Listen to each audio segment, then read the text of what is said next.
Fala galera, tudo bem com vocês? Espero que estejam todos bem. Olha só, na aula passada eu falei para vocês como se calcula o desvio angular total quando a luz atravessa um prisma. Hoje nós vamos seguir com o estudo dos prismas ópticos e vou finalizar, né? E qual vai ser nosso objetivo hoje? Hoje eu vou mostrar para vocês como se calcula o desvio angular mínimo que a luz sofre ao atravessar um prisma e, além disso, vou falar dos prismas de reflexão, tá? De reflexão total. Muito bem. Então vamos lá.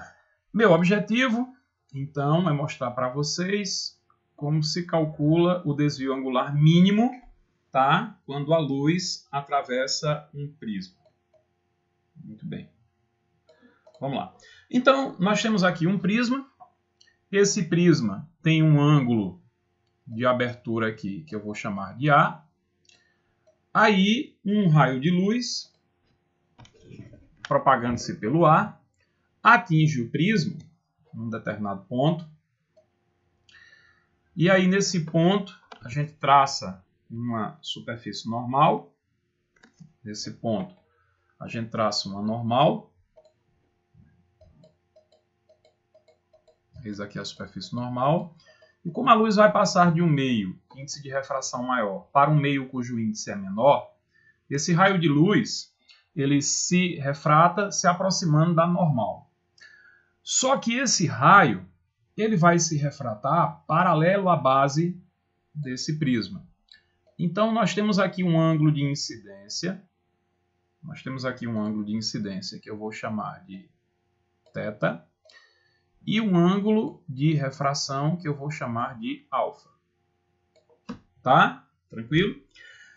Aí esse raio vai atingir a segunda face do prisma e vai sofrer uma nova refração. Aí eu vou traçar aqui mais uma vez aquela superfície normal. Olha só, vou traçar mais uma vez aqui a normal. E aí esse raio ele vai passar de um meio cujo índice de refração é maior para um meio cujo índice de refração é menor. Então, o que é que tem que acontecer com esse raio de luz? Ele tem que sofrer um desvio se afastando da normal. Perfeito? Muito bem. Percebam que esse raio sofreu um primeiro desvio aqui.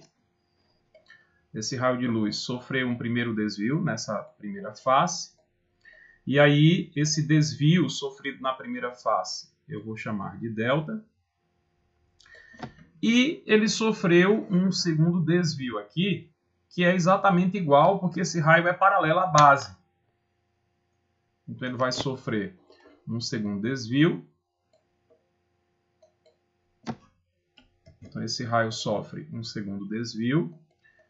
E o ângulo, né, esse ângulo aí de desvio, esse desvio angular, eu vou chamar também de delta, ele é igual a esse aqui.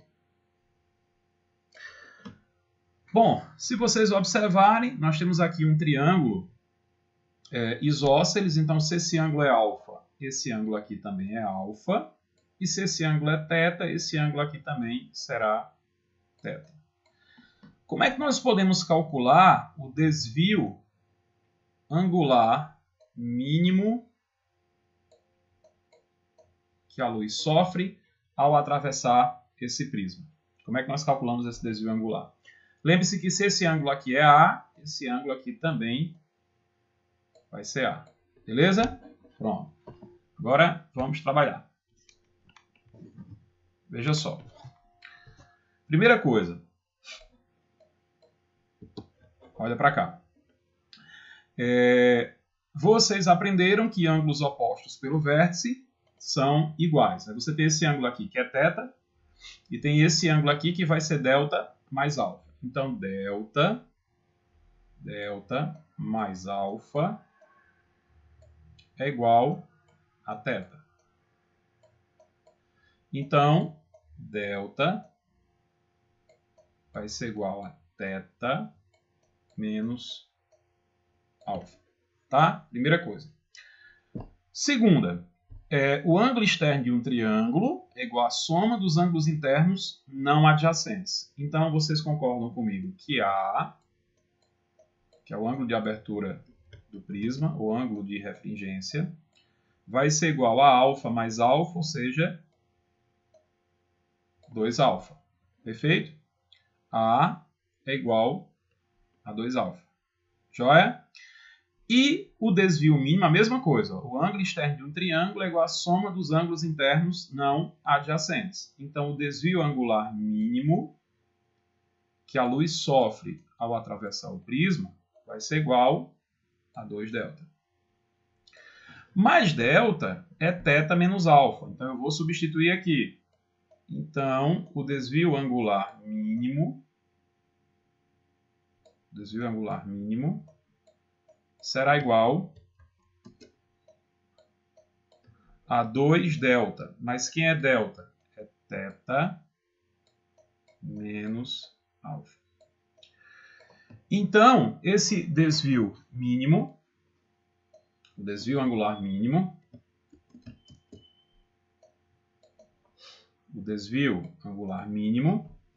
será igual a 2θ menos 2α. Mais 2α é igual a A.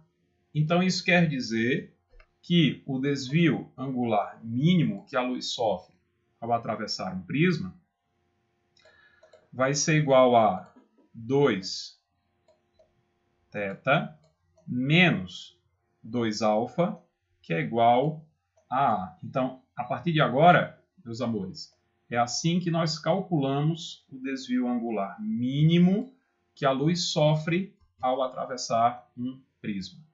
E isso vai acontecer quando o raio de luz que se refrata para o interior do prisma for paralelo à sua base. Se isso acontecer, a luz vai sofrer um desvio mínimo, e para achar esse desvio mínimo, só precisamos saber qual é o ângulo de incidência na primeira face e o ângulo de abertura desse prisma. Tudo tranquilo? Perfeito? Então, já sabemos como calcular o desvio angular total e como calcular o desvio angular mínimo. Nosso objetivo agora, meu objetivo com vocês agora, será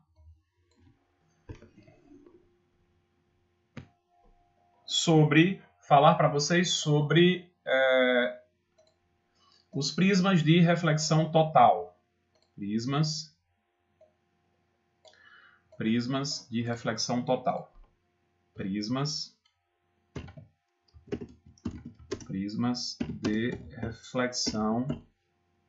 Prismas de reflexão total. Bom, como é que funcionam os prismas de reflexão total? Eles funcionam da seguinte maneira.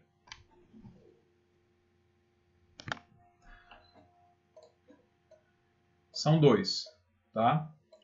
Em um deles, o desvio sofrido pela luz vai ser de 90 graus e no outro vai ser de 180 graus. Então, como é que funciona? Bom, funciona da seguinte maneira. Imaginem vocês que nós temos aqui um prisma. Olha que massa. E esse prisma, a face, né? Se você fizer um corte transversal nele, você vai ter aqui um triângulo isósceles. Então, esses dois lados são iguais. Se isso aqui é um triângulo isósceles, então, esse ângulo aqui é de 45 graus. E esse ângulo aqui também vai ser de 45 graus. E esse ângulo aqui é de 90 graus. Beleza? Aí, olha só que massa. Um raio de luz atinge a primeira face desse prisma de forma perpendicular. Quando a incidência é perpendicular, todos vocês sabem que não haverá desvio. Aí esse raio se refrata para o interior do prisma. Esse raio vai se refratar para o interior do prisma. E aí ele vai atingir essa face do prisma com um determinado ângulo de incidência. E que ângulo é esse, Sandro? Dá para saber? Dá sim, porque quando você traçar a normal aqui,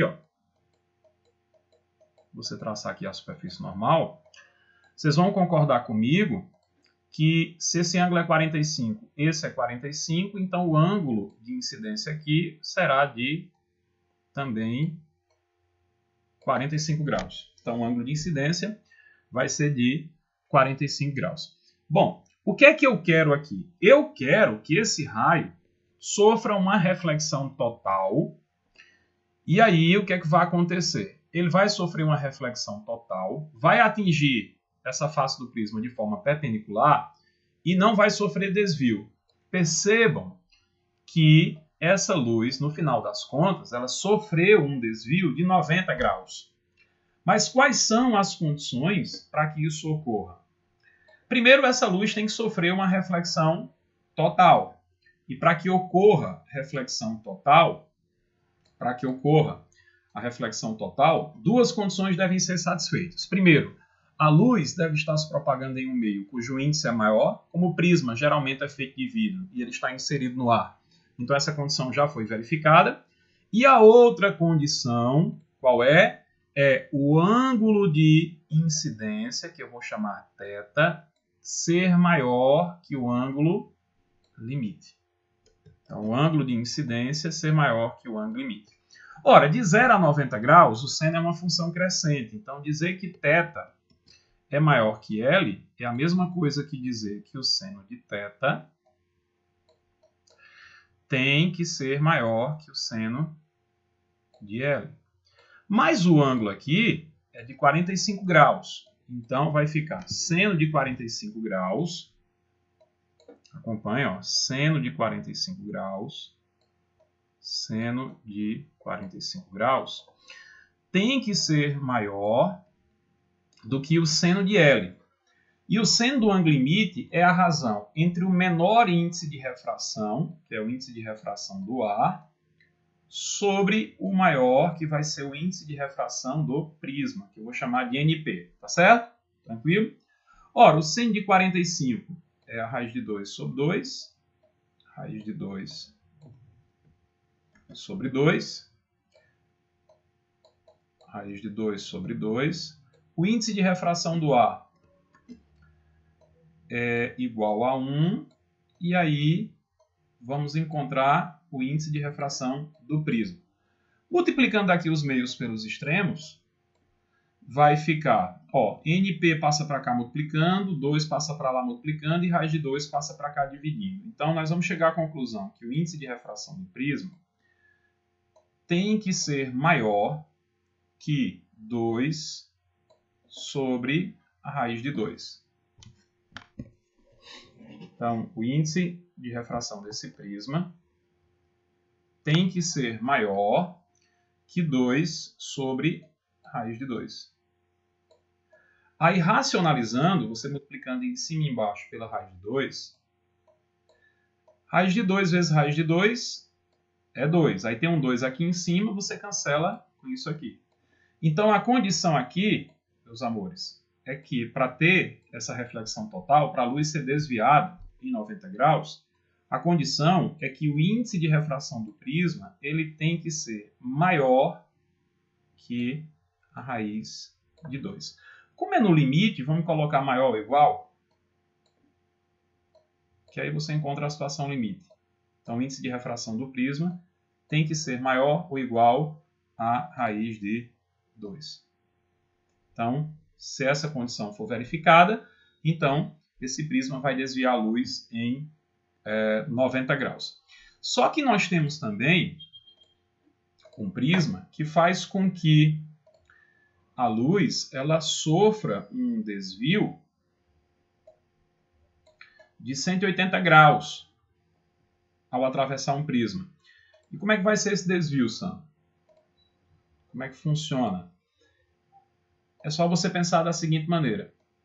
Nós temos aqui o mesmo prisma, presta atenção, nós temos aqui o mesmo prisma, vou desenhar um prisma idêntico àquele, tá? Tranquilo, só que ficou com um lado um pouquinho maior, vou fazer aqui mais bonitinho. Ficou um pouco melhor. E aí como é que ele funciona? Ele funciona da seguinte maneira. Ó. E se Presta atenção. E se o raio de luz atingir perpendicularmente a hipotenusa desse prisma? Se esse raio de luz atingir a hipotenusa desse prisma, o que é que vai acontecer? Ele vai passar direto, sem sofrer desvio. Lembre-se, mais uma vez, que nós temos aqui um triângulo isósceles. Então, esse ângulo aqui é 45 graus. E esse ângulo aqui também é de 45 graus. Aí esse raio vai atingir esse ponto do prisma, vai sofrer uma reflexão total. Ó, verá uma reflexão total. Esse raio vem para cá. E eu já mostrei para vocês quais são as condições para isso acontecer. Ele sofre uma reflexão total e sofre uma nova reflexão para cá. E aí, se vocês observarem bem, ó, houve um desvio aqui de 180 graus na luz ao atravessar o prisma. Ou seja, nesse caso aqui, ocorre, nós temos duas reflexões totais. Nós vamos ter uma reflexão total aqui, nesse ponto, e nós vamos ter uma reflexão total aqui. Para vocês terem uma ideia de uma aplicação interessante do prisma, algumas placas de sinalização utilizam prismas para que toda luz emitida pelo farol de um carro seja totalmente refletida de volta para ele. Dessa forma, o motorista vai conseguir enxergar perfeitamente aquela placa de sinalização. Tranquilo? Então, eis aqui os prismas de reflexão total. No primeiro, nós temos um desvio de 90 graus e no segundo, nós temos um desvio de 180 graus e as condições são exatamente essas aqui. Nesse caso, para ocorrer essa reflexão total, uma reflexão total aqui, duas reflexões totais aqui, o índice do prisma tem que ser maior ou igual a raiz de 2. Perfeito, galera? A gente encerra por aqui. Espero que todos tenham entendido. Até a próxima aula. Valeu, um abraço a todos.